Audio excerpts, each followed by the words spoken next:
बिस्मिल्लाहिर्रहमानिर्रहीम। अस्सलामुअलैकुम। आप देख रहे हैं JN न्यूज और मैं हूं आपकी मेजबान सुंबल ज़िया। बुलेटिन का बाकायदा आगाज करते हैं और शामिल करते हैं अब तक की अहम तरीन खबर। अलीपुर मंशियात फरोशों की गुंडागर्दी इलाके में खौफ की अलामत बन गई।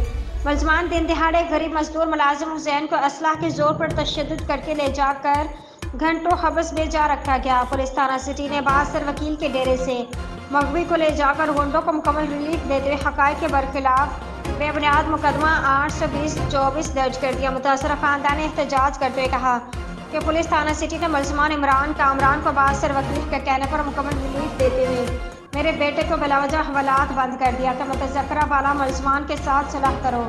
मुतासरा खानदान ने DPO मुजफ्फरगढ़ से अपील करते हुए कहा कि वक़ुआ का नोटिस लेने और इंसाफ की फरहमी का मुतालबा किया है। Ghulam Akbar Khan, district crime reporter, JN news, Muzaffargarh.